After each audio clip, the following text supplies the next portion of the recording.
Hello students, this is a lecture for O-levels physics, and in this lecture we will talk about general wave properties. This is the second lecture of this chapter. We already, in the first lecture, we already talked about longitudinal waves and transverse waves, and we learned about these properties of waves. We know what is displacement. We learned about amplitude, crest and trough, phase, so on and so forth.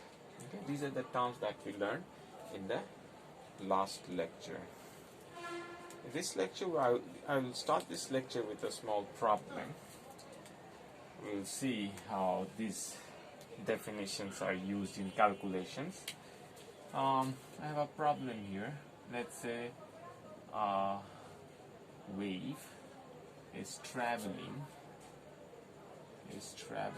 at a speed of 50 meters per second, and let's say that the time taken to complete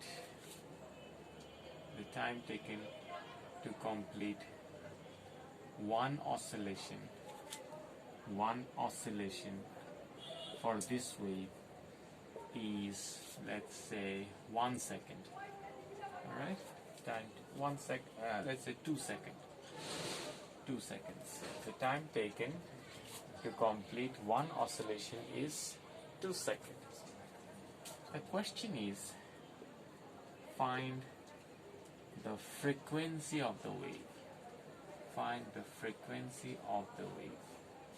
Okay, this is the question. Now what can we do with this? Now, I'm extremely sorry. The question is not to find the frequency. The question is find the wavelength of the wave. Find the wavelength. Now, how can I find the wavelength? What idea do you have?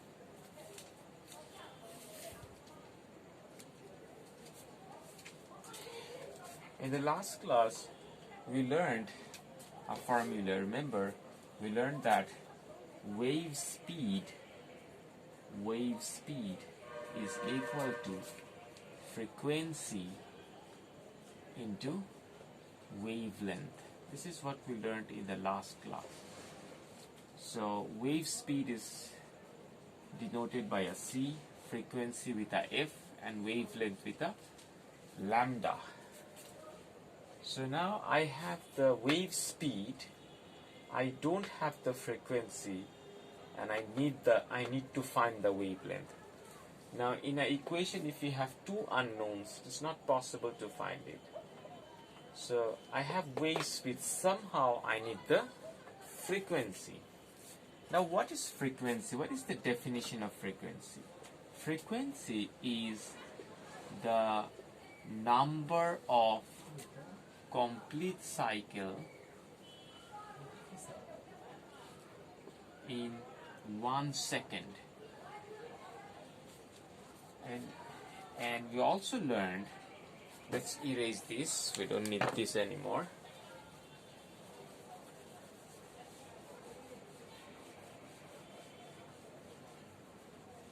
So frequency, we also learned that time period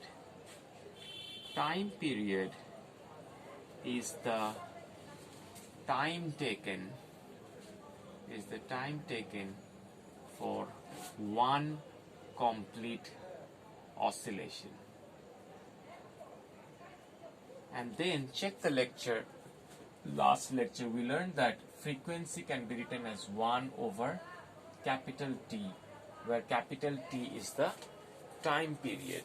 And what is time period? It is the time taken for one complete oscillation. Now see, look at the question. The time to complete one oscillation is 2 seconds. This suggests the time period is actually equal to 2 seconds.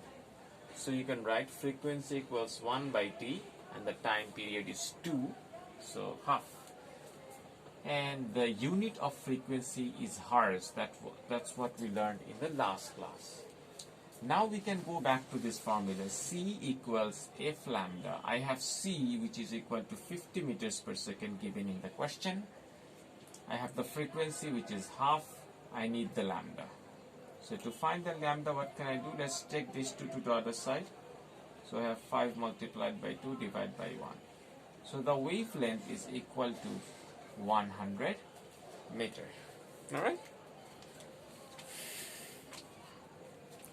So now we see how we can use the formula of time period, the formula of wavelength into this.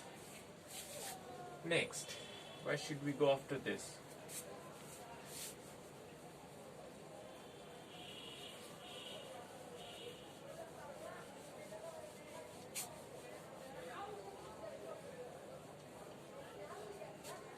The next part is ripple tank. What is a ripple tank? What is a ripple tank? It is an apparatus to study the properties of waves. What is that? A ripple tank is like something like this. You have a glass tray here, and over this glass tray,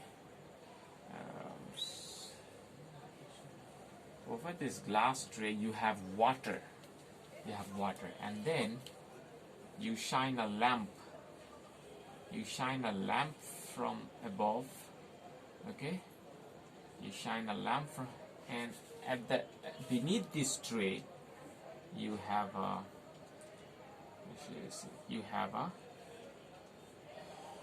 surface. So when your wave is moving, if you create an interference here, the water will move, create a wave, and the reflection of that wave will be recorded here. Like if you have a water wave moving like this, you will see a very clear-cut shadow in the tray below. Okay?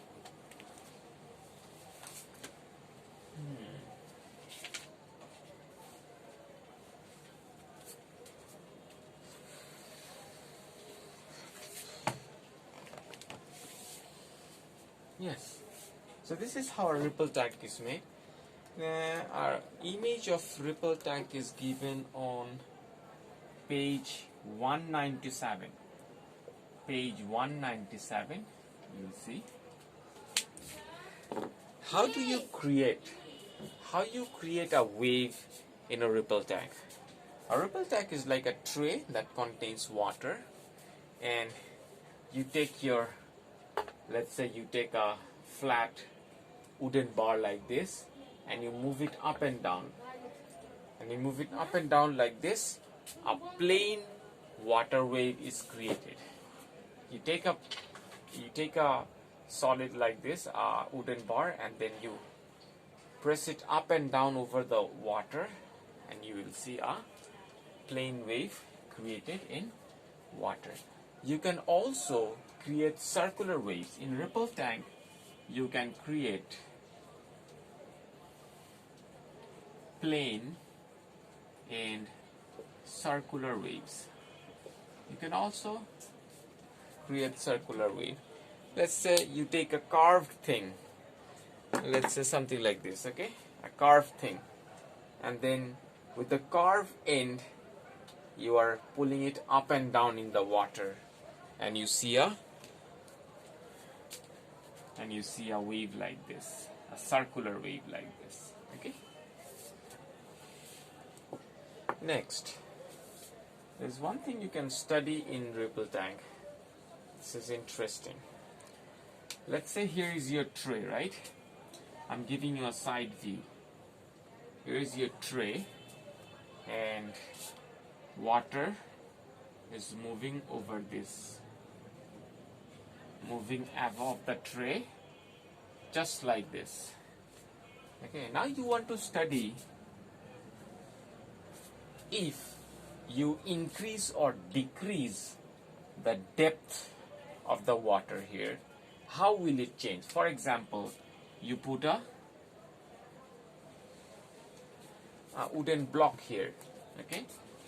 You put a wooden block here. Now what happens? Now the depth of the water decreases. When the depth of the water decreases, you will see a change in the wave. You will see that the wave moves like this. The change that has occurred here is, this one is deep, this one is shallow. When water was moving in a deep place, when the depth was high, it is having a large wavelength. Can you follow me with this? Look at the wavelength. What is wavelength? Distance covered by one complete wave. See? Large wavelength. But for shallow water you have small wavelength. So something interesting happened here. When water was moving at deep, when the depth is greater, the wavelength is greater. When the depth is less, the wavelength is also very less.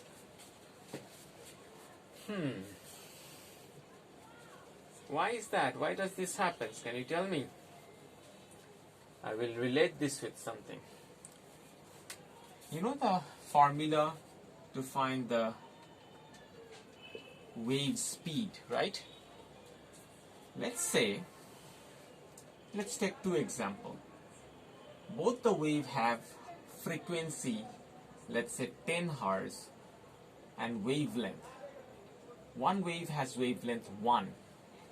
So what is the wave speed? 10 into 1, which is equal to 10. Now, with the same frequency, if I increase the wavelength, what happens to the wave speed? Wave speed increases. You see here, when wavelength is 1, your wave speed is 10. When wavelength is 3, your wave speed is 30 meters per second. What did you learn? What can we deduce from this? We can deduce that if wave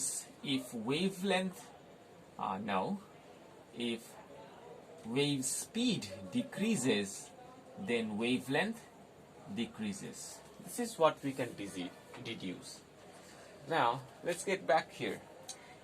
When the depth is huge, the water will move at a higher speed. But when it goes to a shallow place, the speed of the water eventually decreases.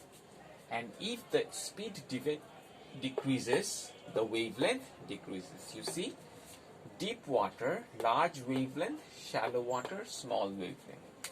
Remember another thing, large wavelength means high speed, and small wavelength, it means low speed.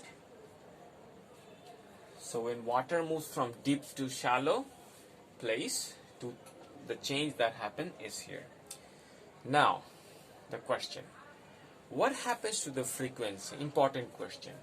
When water waves move from deep to shallow, what happens to the frequency? That's the question.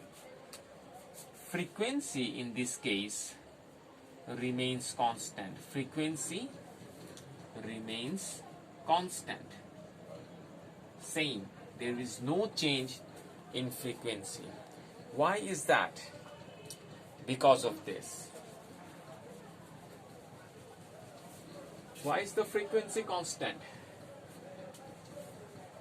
Frequency is constant because frequency depends on the source of the wave.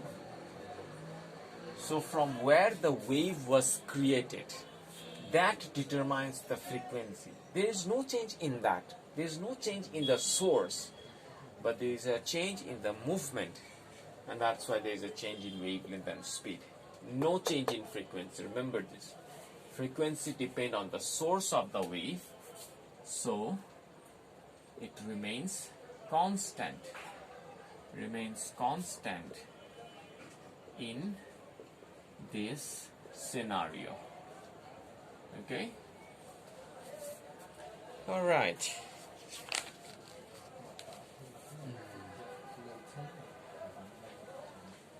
You can use a ripple tank to show how waves travel or how waves reflect.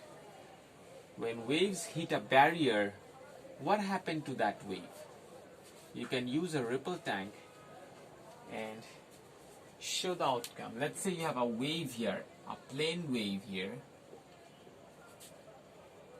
hitting a barrier. What will happen? This plane wave will be reflected. This plane wave will be reflected. Let's say you have a plane wave here hitting a barrier. The barrier is like this. What will happen? You will see a curve, a circular wave is given off after the reflection. Okay, so you have a plane wave, plane reflected wave, plane reflected wave from straight barrier. And here you have circular reflected wave. You have circular reflected wave from carved barrier. Okay?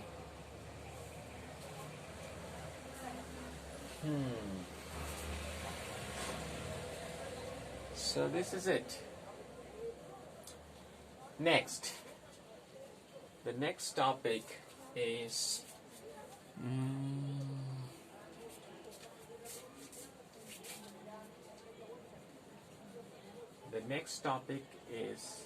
electromagnetic spectrum. Have you heard of this? You should have heard of this in class 6 probably. A group of wave having some specific property, and we call them electromagnetic spectrum.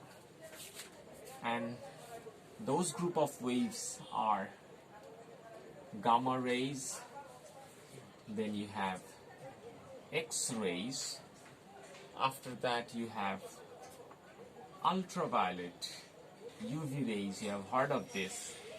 Ultraviolet, you should have heard of this. You should have heard all of this. Gamma, X-ray, ultraviolet. Then you have visible light. Visible light. The light that comes from the sun and from your lamp and everything. This is called visible light, not because we can see it. We can see the light. No. This is not you cannot see the visible light. Then why did you name it visible light? Because this light helps us to see everything, and that's why this is called a visible light. Then you have infrared. After infrared, you have microwaves, and at last you have radio waves. This is a family of wave, and this family is called electromagnetic spectrum. Why are they called electromagnetic spectrum? Because all of this wave contains a magnetic field and contains an electric field. We will learn more about this. Standards 8 students will learn more about this electric field and magnetic wave and magnetic field in standard 9. And class 9 students already know that what is electric field and magnetic field. Okay. Now, what are the properties? Why are they called why are they combined in a family? What are the property that they share? They share property like this. They are all transverse. All transverse waves. So you know what is transverse wave, right? They are moving up like this. They are all transverse. What else? They all have same speed. Same speed. They travels at same speed. And what is that speed? 3 into 10 to the power 8 meters per second in vacuum. Can you follow with this? If there is nothing, then all these waves will travel at a speed of 3 into 10 to the power 8 meters per second, the speed of light. Okay. Another thing is they do not require any medium. Now this is interesting. This is interesting because most of the waves that we know requires a medium to transfer. What is the definition of waves? The definition of wave is it transfers energy from one place to another, but the energy is transferred through a medium like particle, right? But these waves that you see, they do not require any medium. They can just travel on their own. Okay, and that's why it's so important. Okay, they are just like all other waves. They will obey reflection and refraction, so on and so forth. Okay. Another important thing is they carry no charge. They carry no charge. Now this part is important for class 9 students because you will understand this. What is the meaning of they carry no charge? This is specifically for class 9 students. You have learned that alpha particles are charged, and when alpha particles passes through a magnetic field, can you recall there was a deflection like upward or downward, and we used Fleming's left hand rule to find that. This is specifically for class 9. Now if you take any of these wave and pass it through a magnetic field, you will see no deflection. You know about this gamma rays. Alpha, they get deflected by a magnetic field. Beta particles get deflected by a magnetic field. But gamma rays, no deflection. Why? Because they are not charged. They are not charged. So like gamma rays, all these waves will not be deflected by a magnetic field. They carry no charge, which means not deflected by what? By magnetic field. Okay? Alright. Next you should know about some of their properties. Gamma rays, they have a very small wavelength. Remember this, very small wavelength. And as you go down, the wavelength increases. This one has very high wavelength. Okay? Now, how will you recall this? Remember this thing. With the wavelength of a wave, there is a similarity, or there is a relationship with the penetrating ability. What did I say? Wavelength has a relationship. Wavelength has a relationship with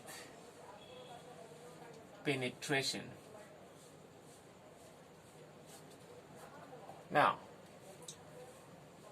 what do I mean by this word penetration? Gamma rays and X rays. Everyone should have heard of this. X-rays.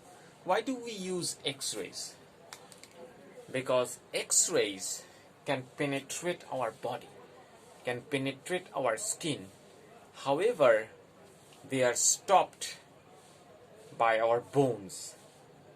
Can you follow with this? So let's say I have some X-ray from this side.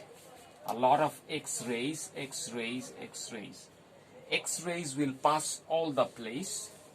Let's say you have a human being here with a lot of flesh. X-rays will pass all the place, but it cannot penetrate. It cannot go through the bones. So what happens? You see a shadow of your bone in your X-ray film. Can you follow me with this? Follow me with this. Why do you see shadow? Like if I'm standing here, you can see a shadow behind me. Why is that? Because I have a light bulb here. The light bulb cannot pass through my body and I have a very wholesome shadow. Similarly, you have X-ray coming from here, passing through all parts of your body, but it cannot pass your bones. So what happens? You get the image of your bones, or you get the shadow of your bones. Why am I telling this? I'm telling this because of this, to remember something. So gamma rays and X-rays, remember, they have very good penetrating ability. They have very good penetrating ability. Now, a wave can penetrate very easily if it has short wavelength. Remember this. I've told you wavelength has a relationship with penetration. So now, a wave can penetrate easily if it has short wavelength. Can you follow with this? So you see gamma rays, X-rays, small wavelength, and opposite thing happens here, very high wavelength. Gamma rays, however, are used in some kind of ultrasonography and some other radiography. Okay, gamma rays are also used for cancer treatment because they can penetrate. You can push a gamma ray deep into your body, and the gamma rays will destroy the cancer cells. Although the treatment is very risky, but it's a good treatment for cancer patients. Okay, now, so gamma rays have very small wavelength, microwaves and radio waves have very high wavelength. What happens to their frequency? For the frequency, it's opposite. Here you have high frequency, and here you have low frequency. Okay.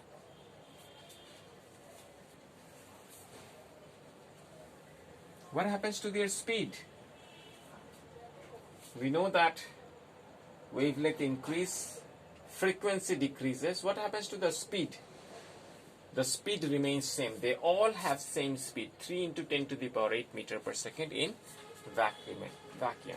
However, in different medium, they will travel differently with different speed. Anyway, so they have same speed, and that is 3 into 10 to the power 8 meters per second. Now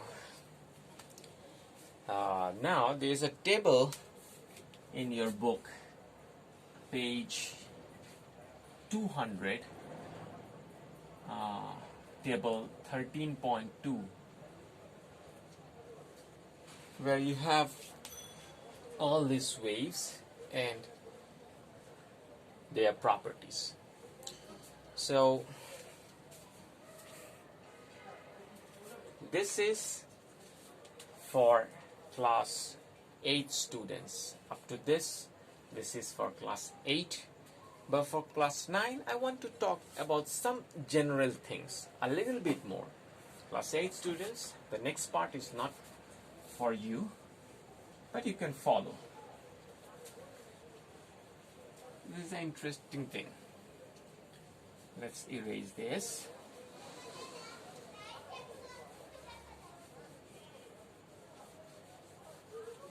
Now class 9 students, you must have heard of gamma rays. Where have you heard of gamma rays? Where do you get gamma rays from? In radioactive sources, from radioactive sources. And what is radioactivity? You know that unstable nuclei, plural of nucleus, unstable nuclei breaks. When the unstable nucleus breaks, it produces alpha, beta, and gamma. One of them is gamma rays. Now, now from this chapter we have also learned that gamma ray is a wave. Now, our knowledge of waves says that where will you get wave from, or how can you get wave from? Whenever there is a disturbance, like for example, you heard a sound wave, or when I am talking, you are listening to the sound. Now a sound wave is produced. How is a sound wave produced? When I am talking, I am forcing air molecules out of my throat, and the air molecules are vibrating, and this vibration reaches your ear, and that's how you hear a sound. Now we know gamma ray is a wave, so this wave must be produced by some interference, by some disturbance, and that disturbance is the breaking of the nucleus. When that nucleus breaks, there's a disturbance. The electrons were like this, maybe after the eruption, or when the nucleus breaks, they start moving in a random way, and that movement causes this gamma rays. Okay, sir? So where do you get gamma rays from? You get gamma rays from, when do you get gamma rays? When there is a change of energy in nucleus. What about X-ray, ultraviolet, visible, infra, micro, and radio waves? All these four are related to one thing, that is change in movement of electrons. Now if you dig deep